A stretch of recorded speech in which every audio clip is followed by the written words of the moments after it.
Good morning. I'm Jason Stanton.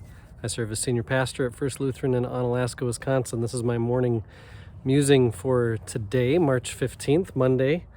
I thought I'd start by reading from our Lenten devotional booklet again and again. A Lenten refrain. This commentary for today that I'm reading from is by Reverend T. Denise Anderson. And I'm not going to read the whole thing, but she mentions that she's doing a devotion on John chapter 3, verses 14 to 21.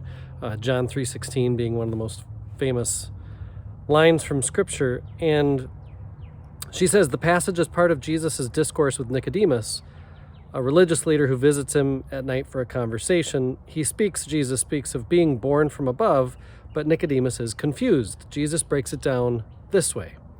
I know what I'm talking about because I came from heaven, and I came so that the world might be saved from condemnation.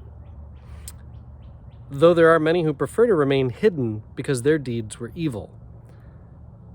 And then she asks later on, do we identify with those who avoid being exposed?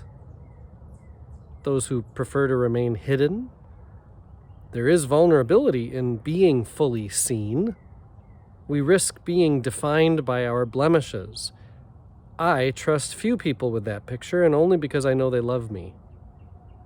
Again and again, God's love calls us into its redeeming light. Can we trust this love enough to draw the drapes of our souls? And so I was musing on that phrase, drawing the drapes of our souls. And who is that for? Who are we hiding from?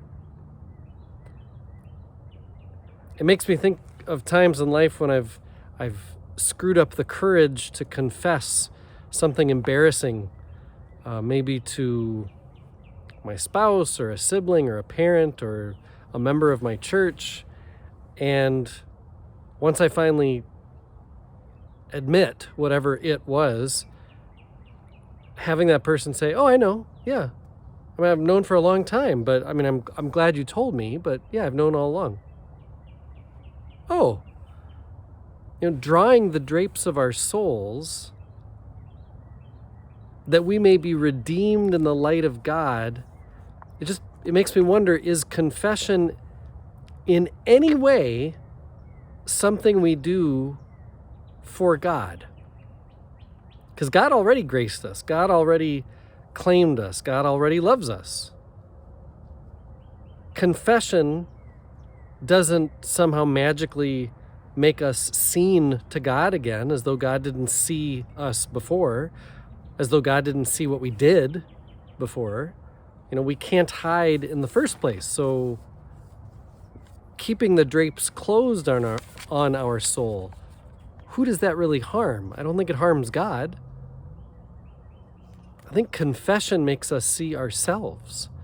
When we admit, this is who I am, or this is what I did, when we admit that to someone else or to God, I'm also admitting that, whatever it was, to myself.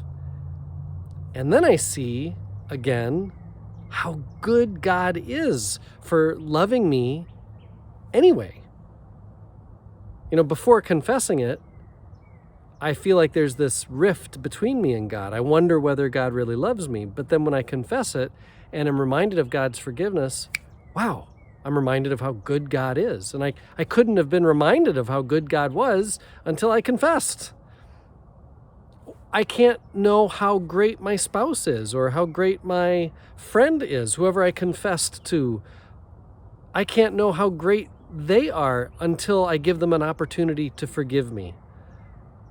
A lot of times we ask or wonder, where is God? Where do you see God?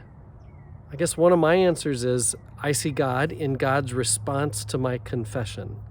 I see God in my friend or in my spouse's response to my confession. When they say, I forgive you, they're able to use a tool of God. Followers of Jesus don't need to hide. We seek. And we seek forgiveness by confessing. It's another way to keep faith alive.